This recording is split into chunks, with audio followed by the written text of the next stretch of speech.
Okay, street punk Chisao is basically the idea of applying Chisao concepts with somebody who doesn't know any Chisao. And put yourself in a situation where you can use them against somebody who doesn't know Chisao, because this here is just not ever going to happen in a fight, not even close to it, okay? Right. So you never start from that position. A more reasonable or viable position would be, let's say if I punch him and he doesn't want to get punched and he grabs my wrists, and now he's got my wrists, what do I do now, okay?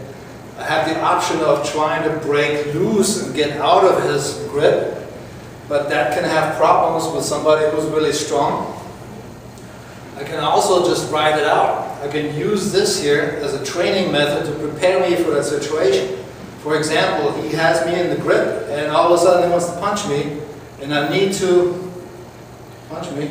You have to let go to punch me. Yeah. Okay. With my hands there, I can stop your punch too easily. If you want to punch me suddenly, and could be high, could be low, and try and surprise me with your punch, the process now is to employ the, stop for a second, the concept of hand-free shoot forward. That means as soon as he lets go to punch, I punch myself and I stop his punch with my punch. Let's go slow, or I grab you, I let go, and you just give me a straight punch to the face. Very simple. If I punch to his face, he has to punch high enough for me to not be able to hit him with a straight punch. If I punch to his body, he has to punch low enough for me not to be able to hit the body. That's the whole trick here. That's correct. Higher, because yeah, I can still touch you. It's basically bridge of the nose is the right height for a punch to the head. That's good. And so now the idea is you apply the wedge punches, or what we can call the wedge punches in Wing Chun. If he punches over my wrist, I punch straight up under his wrist. If his arm is slightly bent, I have to bend my arm. If his arm is totally straight, I can keep my arm straight in the classical thrusting punch position. If he punches low, I can hit him with my defensive punch and keep him from hitting me at the same time. I don't need a gansao. Just like when he hits high, I don't need a tansao. As a matter of fact, I'm not trying to use any of these so-called techniques. The only thing I'm trying to do is to hit him.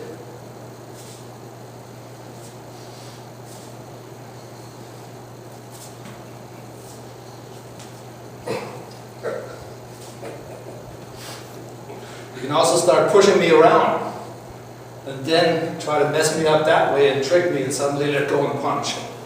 And that increases the intensity of the training a little bit and makes it more interesting.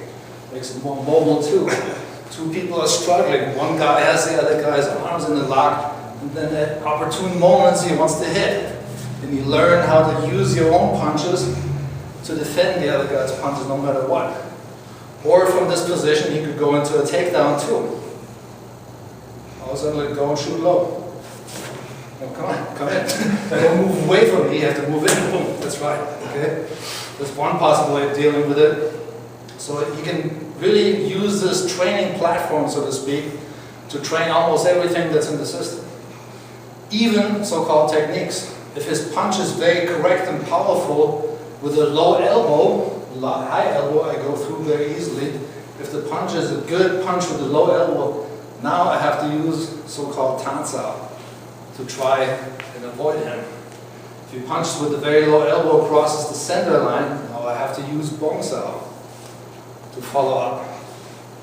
So you can really use this as a teaching platform to teach brutal brawl type fighting as well as actual Wing Chun technique.